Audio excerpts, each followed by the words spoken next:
Assalamualaikum warahmatullahi wabarakatuh. Alhamdulillahirabbil alamin.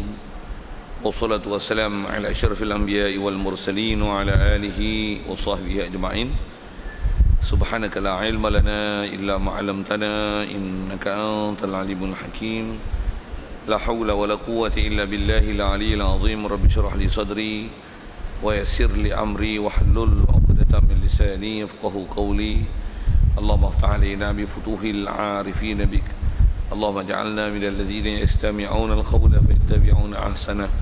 Allahumma 'allimna bima jahilna wanfa'na bima 'allamtana wa zidna 'ilman nafi'a ya rabbal alamin.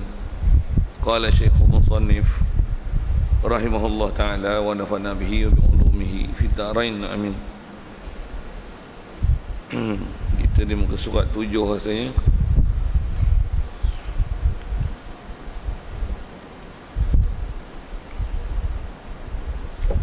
Itu ya. Ha? Oh. Kata musannif rahimahullah ta'ala,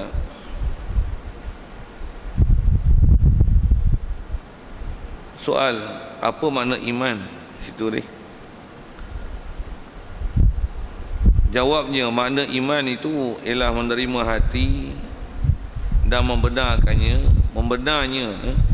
akan Nabi SAW pada tiap-tiap sesuatu yang mengkhabar oleh Nabi dengan dia daripada perkara yang maklum pada agama di sisi orang-orang Islam dengan darurah. Ya, terus sekalian, pertama sekali marilah kita rasakan syukur, terima kasih kita ke Allah Ta'ala. Syukur, terima kasih kita ke Allah Ta'ala pertama sekali nikmat hidup yang masih diberi ke kita. Syukur kita hidup dalam keadaan Islam. Mak ayah kita Islam, maka Islamlah kita. Lebih-lebih lagi syukur kita Allah Ta'ala jadikan kita boleh ke masjid, ke surau, ke majlis ilmu dan boleh mendengar ilmu, dipahamkan pula kepada kita ilmu. Dengan itu dapat kita mengiya dan membenarkan ajaran-ajaran Nabi SAW. Yang apatah lagi syukur kita Allah Ta'ala jadikan kita jadi boleh taat perintah dia dan meninggalkan larangannya. Syukur banyak-banyak Allah Ta'ala jadikan kita hidup dalam keadaan iman, dalam keadaan Islam, dalam keadaan iman, dalam keadaan boleh taat patuh perintah dia. Itulah dikatakan taqwa. Syukur banyak-banyak Allah Ta'ala jadikan kita sedemikian rupa. Dan syukur pada dia diberikan kesihatan, kelapangan masa, juga dia berikan keupayaan kepada kita untuk boleh hadir malam ni untuk solat maghrib berjemaah, dan dia berikan pula kelapangan masa untuk boleh berada dalam masjid ni untuk kita meneruskan bacaan kitab daripada kitab Paku Iman ni, insya-Allah. Kita dalam masjid ni ada peluang mendapatkan itikaf ke kita. Cuma itikaf perlukan niat untuk sahkan dia, kerana itikaf adalah ibadah, tak sah ibadah melainkan niat. Kalau tak niat lagi main niat sama-sama, lepas niatnya sahaja aku itikaf dalam masjid ni kerana Allah Ta'ala. Kata Musannif rahimahullah ta'ala, soal apa makna iman. Hadirin sekalian, apa yang kita nak sambung ni, kita nak lihat pula permasalahan iman, tentang definisi dia, begitu juga rukun-rukun dia dan kefahaman yang perlu diambil tentang iman itu. Yang kalau ikut dengan kita nak bicara iman ni, kita dah lepas tentang Islam. Jadi Islam antara lain kita dah bicara. Islam ni dari segi definisi takrif yang disebut oleh ulama kita, Islam adalah pengakuan secara zahir, secara lahiriah, apa saja perkara yang dibawa datang oleh Nabi SAW tu ada pengakuan zahir dengan lidah, dengan mulut kita mengakui, mengiktiraf, membenarkan, menyetujui apa-apa yang dibawanya. Tidak ada keluar daripada mulut kita apa-apa yang istilahnya bangkang, tolak, nafi, memperolok, mempersenda akan ajaran Nabi SAW itu. Begitu juga rasanya kita ada sentuh sikit selain daripada perkataan, perbuatan pun tak ada apa-apa yang istilahnya menolak, menafi, membangkang, memperolok, mempersenda akan ajaran Nabi SAW itu. Jadi itu adalah Islam. Jadi dengan kata kunci yang kita nak ambil untuk kita nak bezakan nanti dengan iman yang kita nak bicara ni, Islam adalah pengakuan zahir, dan pengakuan zahir itu ialah pengakuan lidah. Pengakuan lidah seseorang tentang mengakui dan membenarkan tentang apa saja ajaran yang dibawa datang dan perkhabaran yang dibawa oleh Nabi SAW, sekalipun dia tidak melaksanakannya. Itu kot ada benda yang kita kena kaitkan juga dengan apa dah kita bicara dulu. Baik. Jadi di atas permasalahan itu kita tengok pula apa dia iman. Baik. Soalannya apa makna iman? Walaupun soalan tu mudah tuan-tuan, kalau kita perhati lagi, tengok semak pasal dia nak bagi definisi takrif ni adalah definisi yang telah dilihat dengan semua konten daripada Quran dan hadis. Ini adalah konkulasinya, dia adalah kesimpulannya. Baik. Apa dia iman? Katanya makna iman itu adalah menerima hati. Iman adalah menerima hati. Islam adalah mengaku lidah. Jadi iman ni ialah benda internal, benda dalaman. Hati membenarkan lagi, dan hati menerima. Ini menerima hati dan membenarnya, membenar hati. Terima dan benarkan apa?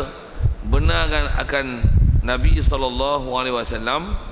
Benarkan apa? Benarkan pada tiap-tiap suatu yang mengkhabar Nabi dengan dia. Apa saja yang Nabi, khususnya kita bicara ni Nabi Muhammad SAW, apa saja tu dobit asalnya, apa saja sesuatu, tiap-tiap sesuatu, apa saja tu bahasa umumnya, apa saja perkara yang dibawa datang oleh Nabi kita Muhammad SAW, hati kita menerima dan mengiktiraf. Sama ada penerimaan hati itu dari sudut kepercayaan, keimanan, itulah tentang bab ketuhanan, dalam bab Rasul, dalam bab malaikat, bab kitab-kitab, hari kiamat, begitu juga qada-qadar. Ataupun penerimaan itu adalah mengaku dan mengiktiraf mulut tentang yang wajib ialah wajib, yang sunat ialah sunat, yang makruh makruh, yang haram haram, yang harus, lebih kurang bahasanya gitu. Ataupun dengan bahasa lain, menerima, mengakui, membenarkan ajaran Nabi yang berbentuk amalan praktikal lahiriah. Tutup auratnya kita kata memang tutup aurat wajib. Dengan bahasa lain, membenarkan di mulut apa ajaran Nabi SAW itu, yang tu adalah Islam. Jadi iman ni membenarkan di hati. Yang antara juga kita dah bicara dulu, bila Islam itu adalah membenarkan di mulut, tu yang orang kafir nak masuk Islam, jadi rukun dalam bab Islam, mestilah orang kafir kena mengucap kalimah syahadah untuk dia masuk Islam. Pasal walaupun iman tu di hati, tapi pasal mulut ataupun pengiktirafan lidah adalah diambil kira untuk atas istilahnya Islam, maka jadi rukun orang kafir nak masuk Islam mesti mengucap kalimah syahadah. Bahasa lainnya, mestilah mengaku lidah ajaran Nabi SAW. Adapun kita orang Islam yang dah jadi Islam sebab mak bapak ni, macam mana adalah kita bicara lepas, kita tak disyaratkan untuk mengucap kalimah syahadah. Dengan status mak bapak kita Islam, maka kekallah status quo kita sebagai orang Islam di atas status Islamnya mak kita, bapak kita, ataupun both of them. Jadi Islam, maka Islamlah dia, walaupun di kalangan kita tak kerti mengucap kalimah syahadah sekalipun. Itu yang telah kita bicara dulu penelitian ni tuan-tuan. Agak-agak ada berapa tak apa faham tu, kalau munasabah tanyalah. Pasal kita ni kalau ikut nak masuk step kedua, iaitu Islam ni iman. Baik. Jadi iman ni adalah membenarkan di hati apa saja perkhabaran, maklumat yang dibawa oleh Nabi SAW, khususnya kata dia daripada perkara yang maklum pada agama di sisi orang-orang Islam dengan darurah. Yang ni pun istilah ni kita dah jumpa itu dalam bab Islam. Kalau bahasa Arabnya dipanggil syai' maklum fid din bidarurah. Mestilah dibenarkan ajaran Nabi SAW ni, khususnya perkara yang nama maklum fid din bidarurah. Maklum fid din bidarurah. Apa dia? Perkara yang maklum pada agama dengan semudahnya. Maksudnya orang pakat tahu, all Muslim know perkara ni adalah ajaran Nabi SAW. Perkara tu mesti diakui, diiktiraf, diimani, dipercayai, diyakini. Sama ada perkara itu berbentuk dalam dalaman ni, dalam hati, bab Allah Ta'ala, bab malaikat, Rasul, kitab-kitab, itu juga hari kiamat dan qada-qadar, ataupun penerimaan di hati itu adalah apa saja ajaran-ajarannya, khususnya yang maklum fiddin bidarurah adalah tentang sembahyang, puasa, zakat, haji. Jadi memang mulut dia tak pernah engkarkan tentang kewajipan pelaksanaan Islam, yang khususnya yang rukun Islam itu. praktikal Islam tu tak pernah dibangkangnya, bahkan memang diakuinya. Sekalipun dia tak pernah solat, baik kalau nisbah dulu dengan pengakuan lidah tentang kewajipan apa yang wajib, itu dialah dipanggil Islam. Dan di atas hati dia yang kita nak bicara malam ni, kalau hati memang membenarkan apa yang dibawanya itu, itulah dikatakan iman. Jadi keyword kita nak ambil dalam bab iman ni apa? Iman tu adalah menerima di hati. Menerima di hati. Baik. Sekali lalu kita koreksi sikit diri kita ni. Pasal kita ni tuan-tuan sedia maklum, memang Islam kita dapat baka dan keturunan. Kata-katanya itulah kita. Cuma persoalan yang kita kena renung betul-betul dan baik-baik tuan-tuan. Khususnya kalau saya sebut zaman ni, benda besar yang kita kena renung ialah selain daripada dah Islamnya kita renungkan adakah iman kita. Adakah kita beriman? Nisbah kita Islam, memang kita dah Islam, IC pun tu dah Islam. Tapi adakah kita iman? Okey, nak tengok iman tak iman ni, keyword dia apa? Membenarkan di hati apa ajaran Nabi SAW, khususnya perkara yang dipanggil maklum fiddin bidarurah, yang saya ada Inggeriskan di situ. Maksudnya bunyinya lebih kurang gini, mestilah dia membenarkan apa yang simply known, yang ni adalah what our Prophet SAW brought to us, brought to us, yang dia adalah simply known among the Muslim. Bukan saja simply known among the Muslim, even the non-Muslim also know about that. Macam tu kot bahasa orang putih. Yang tu jangan bangkang. Satu khusus perkara tu rukun Islam lah. Pasal rukun Islam ni orang kafir pun tahu. Kalau katalah Muslim ni, itu orang naik kapal terbang pergi mana? Cina pun tahu. Itu pergi Mekah mah, bikin haji mah. Okey, sikit saya nak sebut tentang kata dia maklum fiddin bidarurah, walaupun dia dalam bentuk praktikal, tapi atas kaedah kita bicara iman ni, benda tu hendaklah diiktiraf dan diakui. Sekalipun dia punya kaya raya, dia tak pergi haji lagi, duit banyak, tak pergi, tak pergi lagi. Di atas kata tak ada panggilan, itu tak ada masalah. Memang dia mengaku wajib, memang dia nak pergi, memang tunggu nak pergi, gedi-gedi nak pergi dah pun, cuma tak kena panggil. Yang kita nak bicara ni adalah yang dalam hati tu ni, memang gedi-gedi tak mau pergi, kena pergi pun tak mau pergi, suruh pergi pun tak mau pergi.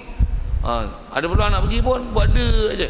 Bahkan kalau ada apa-apa istilahnya, hari itu kita bicara hati satu hal, cuma bila hati ni tak suka, dia akan translate kan di mulut. Dia kata apa pergi haji buat habis duit aja, pergi pun bukannya jadi takwa. Lain tu macam mana pun lain tu. Asal kita nak bicara ialah untuk sah iman itu, tentang perkara ajaran Nabi hendaklah diiktiraf. Mulut ni jangan celupa cakap yang bukan-bukan, menolak, menafi, membangkang, menidak, memperolok, mempersenda. Dan benda besar kalau kita tuan-tuan, kita tak ada tolak benda tu cara di mulut, benda yang nak semak kita di hati lah. Jadi yang kita nak perhati tuan-tuan, khususnya kita yang awal-awal kitab kita ada bicara itu, tu yang perkataan pengarang kitab ni, tuan-tuan tak ada pergi buka semak balik di awal tu. Dia kata apa? Tak sah Islam kita melainkan dengan sahnya iman. Iman tak sah melainkan dengan ada yakin, dengan ada i'tiqad yang jazam. Dan i'tiqad yang jazam takkan dapat melainkan dengan ada dalil, dengan ada dalil. Jadi apa maksudnya? Islam kita yang dapat daripada beranak mak bapak, daripada mak bapak kita Islam, kita dapat Islam. Islam tu belum sah melainkan dengan iman. Pasal apa? Syarat untuk Islam kita diterima adalah dengan sah iman.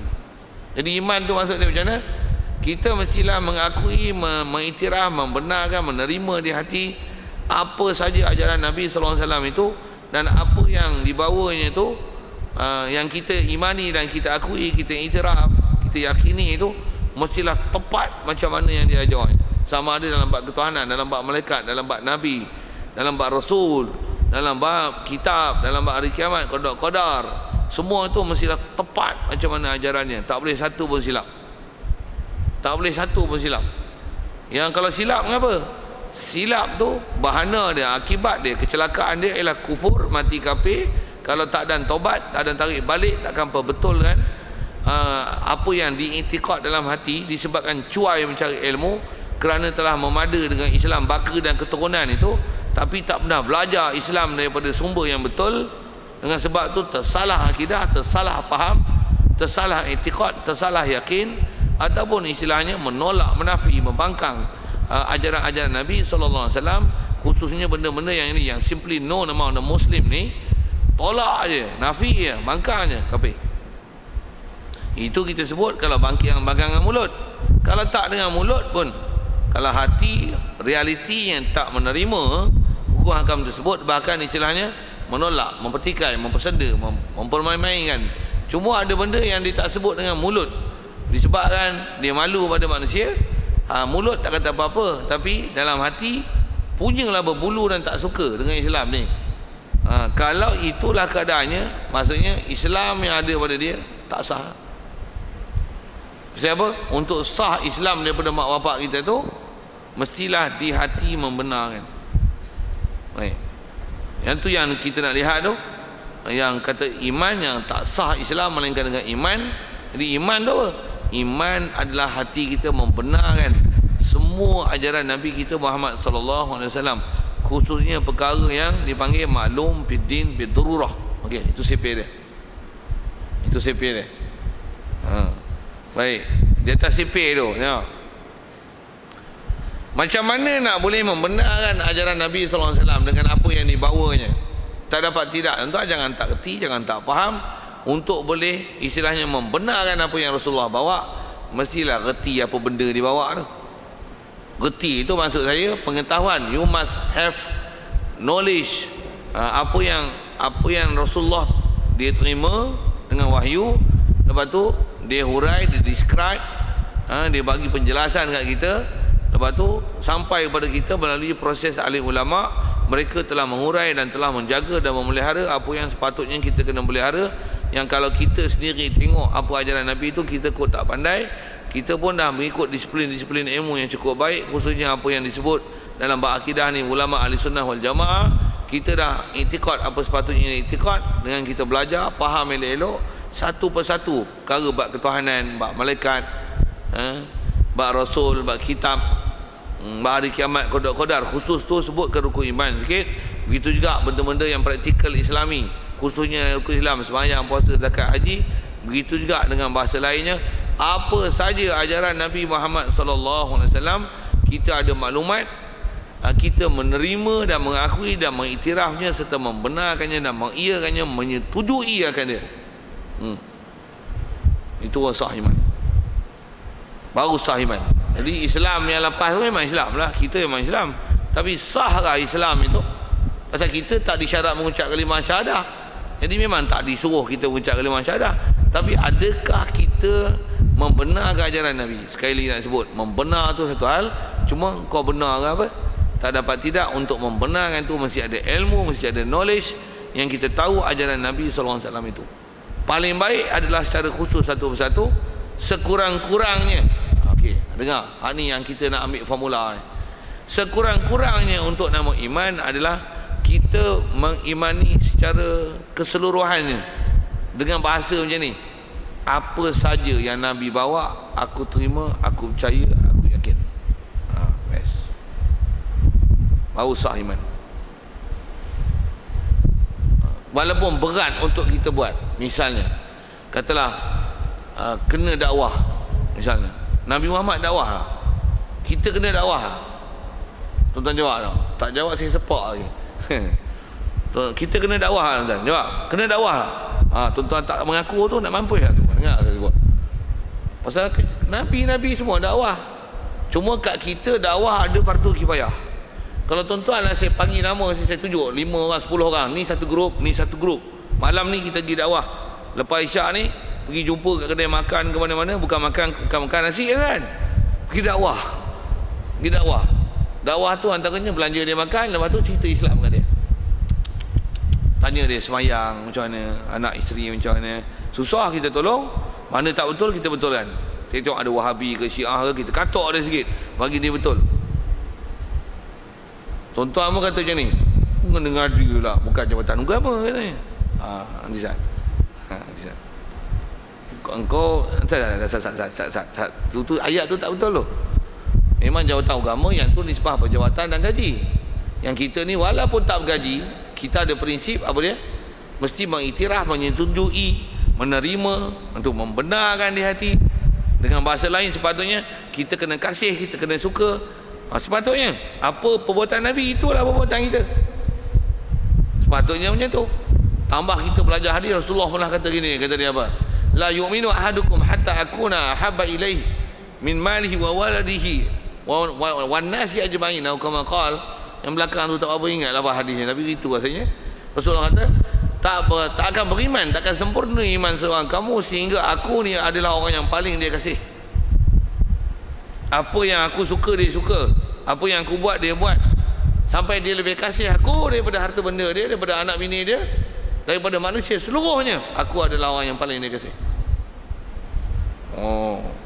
Jadi kalau kita ni lebih pada kasih orang lain pada Rasulullah, cuma kasih sayang tu suku. Apa kita bicara ni ialah kau iktiraf tak iktiraf. Pasal kadang-kadang pergi masjid bagus tak? Tengok, pergi masjid bagus tak? Bagus. Sembahyang Jumaat tiap-tiap waktu bagus tak? Bagus. Pergi tak? Tuan-tuan jawab sendiri. Macam mana tak pergi itu satu hal. Tak pergi tu maksudnya kalau tuan-tuan iktiraf iman. Pasal apa iman? Pasal iktiraf. Islam pasal apa? Iktiraf mulut, hati. Dan tuan-tuan sampai rindu, bilalah nak pergi jemaah, sibuknya kerja, sibuknya urusan. Ada mengaji pula tu, tak ada lah, bau mani-mani, Allah ustaz nak habis dah. Tuan-tuan syok nak pergi tu. Iktiraf, mengaku dan merindui nak melaksanakannya. Habis-habis bodoh tuan-tuan. Tuan-tuan kena kata macam ni, bagus lagi masjid, bagus. Kau tak pergi pasal apa? Betul lah, baru balik kerja. Bukan tak nak pergi, tapi mulut tu alasan punya pasal lah. Tapi tuan-tuan mesti menyetujui. Bagus lagi masjid. Awak tak bagusnya masjid rumah Allah. Jadi tu. Tuan-tuan tak pergi, tuan-tuan bagi alasan. Tuan-tuan lagi tahu tuan-tuan siapa. Sama ada tuan-tuan tu memang letih ke bagi alasan letih ke, isap tuyul. Itu tuan-tuan punya pasal, tuan-tuan tak bagi alasan. Tapi tuan-tuan mesti iktiraf apa yang sepatutnya iktiraf. Kalau tuan-tuan bangkang, katalah orang rumah kata kat tuan-tuan, abang tak pergi masjid ke bang? Abang pun bukan mengerti apa. Dulu abang suka sekolah agama apa pun. Abang pun baca Quran tak lepas. Letak letih juga. Tapi yang ni abang untuk akhirat. Suami bini bebel sikit. Tuan-tuan macam mana? Terima tak terima cakap dia tu? Terima tak terima?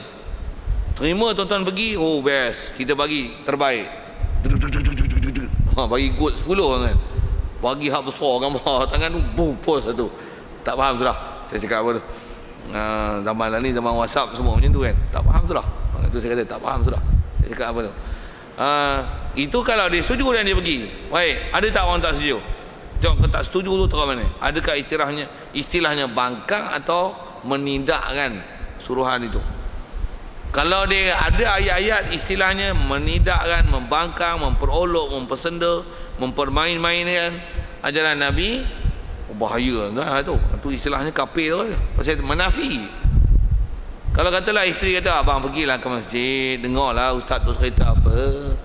Nanti balik ceritalah ke saya tak dan bang, anak ni masak lah apa-apa. Abang pergilah dengar. Tu balik cerita saya abang ya. Ya.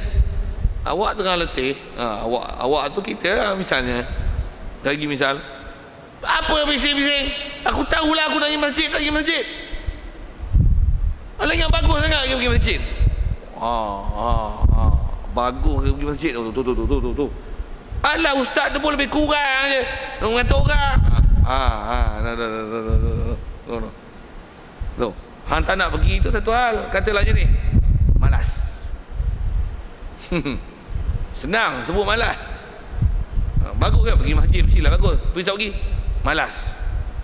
Okey, dah malas tu disebab Islam sah, iman sah. Cuma tuan-tuan kena pecam sikit. Dengar saya sebut ni. Nak sebut apa? Fasik. Mabuk tu. Pasal apa? Dah tahu benda baik tak mau buat. Pasik, banyak penyakit, hati kotor. Pasal apa? Benda baik tak mau buat.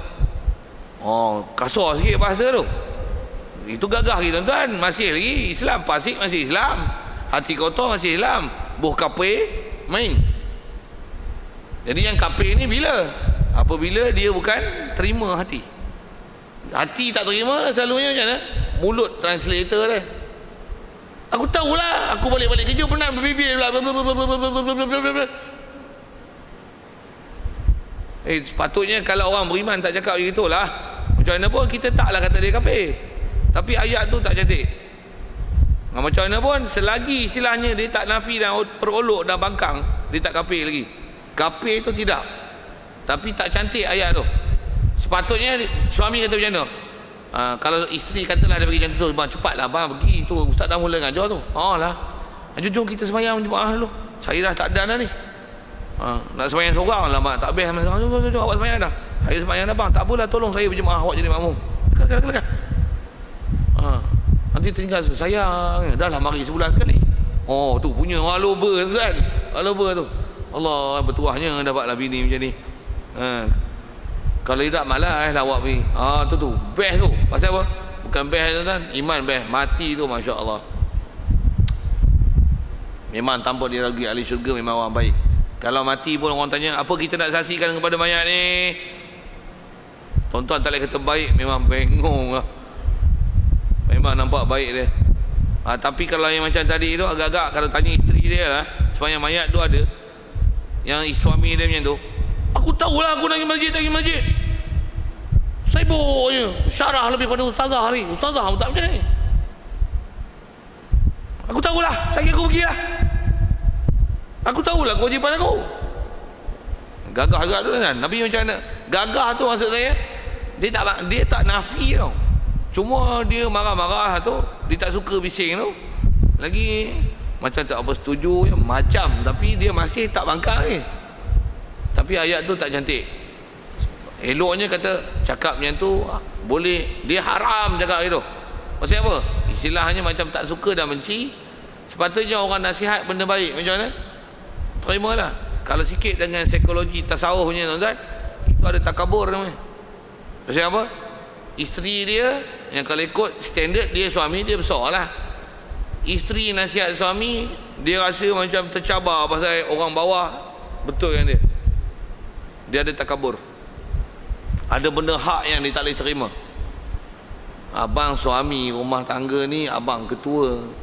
Kalau saya tak kerti, abang yang ajar ni, saya yang ajar abang. Pandai yang kau cakap. Apa tu? Takabur. Kalau detect dalam bab tasawuf, ada mazmumah besar tu. Kita sat tu, tasawuf tu sat tu. Kita cerita iman lagi ni, baru cerita asas, baru cerita usul, baru cerita basic. Jadi kalau istilahnya dia tak suka, memang istilahnya fasik dan jahat tu. Fasik jahat. Tambahlah sembahyang maghrib pun dah. Pasal apa kau abang pasal apa? Ini pun bagus, ini orang mengaji kan. Abang sembahyang lah abang maghrib. Nanti aku sembahyang lah, lepas isyak lagi aku campur sekali. Letih Allah Ta'ala ni. Agama Islam ni mudah. Kalau tak larat sakit, kita sembahyang lah. Bukan tak sembahyang langsung. Kafir lah gitu. Kafir lah. Tak kafir. Dia masih terima Islam, tapi bagus lah tu. Allah, pasik gila kan. Apa punya mazhab dia ni? Mazhab gila babi. Mazhab kepala otak ni. Lagi saya jamak lah. Saya jamak pula. Jamak, dia pandai jamak. Tapi jamak maghrib dengan isyak pasal letih. Ni mazhab apa ni? Macam mana pun tuan-tuan masih iman. Pasal apa? Dia mengaku sembahyang. Sehari pun memang dia sembahyang isyak. Dia kodok maghrib dia. Iman ada gitu. Tapi kepala otak kena bagi betul sikit. Ada benda pahaman-pahaman moden yang gila babi dia terima tu. Macam mana pun iman masih ada. Pasal apa? Masih membenarkan ajaran Nabi, walaupun praktikal itu tak tepat. Waktu keluar, perangai tak bagus, takabur ada, tak mau nasihat, tak mau tegur nasihat, keluarkan sembahyang daripada waktu, ricuai dengan ilmu, macam-macam benda tu. Macam mana pun atas kita bicara sempadan iman ni tu, Apa dia? Terima hati. Yang ni yang kita nak suluh ni. Yang ni nak suluh kat kita. Satu tu kat kita ni apa-apa saja bila sebut ajaran Islam, tengok sensitiviti hati kita. Lepas tu tengok apa mulut luahan. Yang tu nak tengok persempadanan Islam dengan